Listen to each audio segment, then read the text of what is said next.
Welcome back, Crammers, to question 5. The table gives information about the cost of sending parcels of different weights. Beanie has a parcel of 1.3 kg and another parcel of 8 kg to send to two different places. Work out the total cost of sending these two parcels. So we can see that we're given the weight of the first parcel as 1.3. We have to find a range that fits 1.3, and that is 1 is to 2. So we can put here 9.02. And for the second one, we have to find a range which 8 fits into, and that is W is greater than 5 and less than equal to 10. So we can also put here 21.9.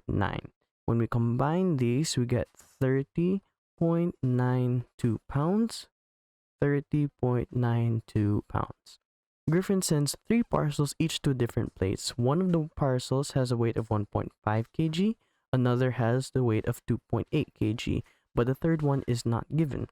The total cost of sending the 3 parcels is 33.89 pounds. Work out the greatest possible weight of the third parcel.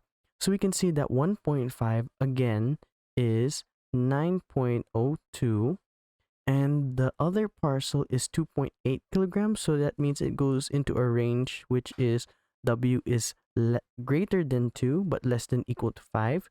So that means we add 15.85, and we don't know what the other value is. But we can find it out since the total is given as 33.89.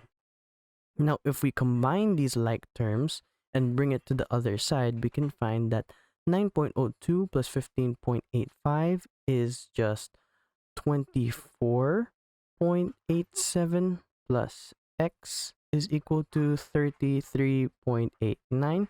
We can bring this to the other side. So we have x is equal to 33.89 minus 24.87. And we can use a calculator here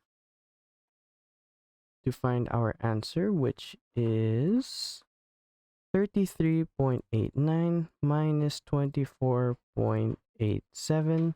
That gives us 9.02. X is equal to 9.02. So that means that he paid an additional 9.02 pounds for another package, and we can see that 9.02 corresponds to this range. Now, W is either greater than 1 or less than equal to 2. So the maximum here being 2. So the greatest possible weight of the third parcel is 2 kilograms. Thanks for watching. Cram, then scram.